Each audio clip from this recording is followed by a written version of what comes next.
What can you say no to? That's the theme for this week. Here's the thing. We all have plans for our life. We have goals, and we get distracted between social media and all of the things coming at us at all times. It's hard to know whether we're making a conscious choice or we're kind of falling to the power of suggestion.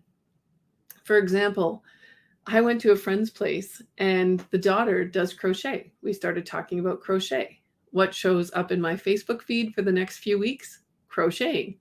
And there's this really neat one that they send you a little piece of crochet to do every month, and then you end up with a blanket. So it takes the full year, and that sounds so great.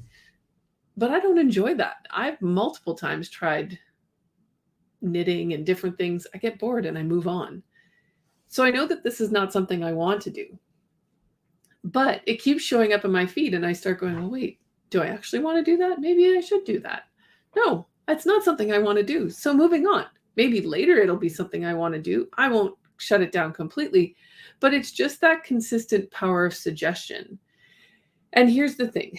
I always talk about creating goals. I talk about every few months reviewing your goals and making sure that you know where you're headed. But here's the piece to that. If you're clear on your goals, or maybe you've created a mission and a vision for your own life, if you're really clear on that, you have to learn what to say no to and what to put aside and what things to continue to focus on. So that looks like, for example, for me, I lead in a bunch of volunteer organizations. It takes up a lot of my time. One of them in particular is a speaking organization. My goal for being part of that organization is to improve my speaking skills. But I spent so much time doing the leading part that I wasn't doing the part that I wanted for myself. And so I said, you know what? I can't do that anymore. And I stepped back.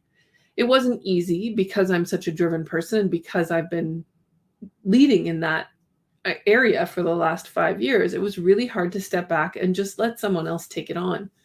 But I've done that, and I needed to, because for me, it's getting me towards the goals that I want of doing more public speaking and really improving on those skills.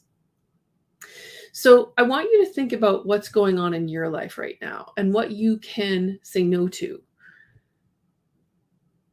It's really important that you clear as much time as you can so that you're focused on where you want to be, not just being pulled here and there and everywhere.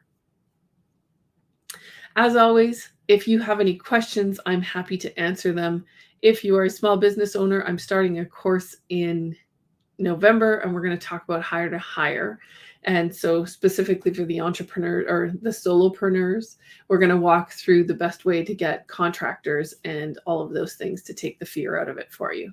And that starts in November. It's called Solopreneur to CEO, and happy to have you join us. And as always, if you want to have a quick 20-minute chat, the link will be in the comments, and I would love to see you or discuss this with you. Have an amazing week, and we'll be back again next week.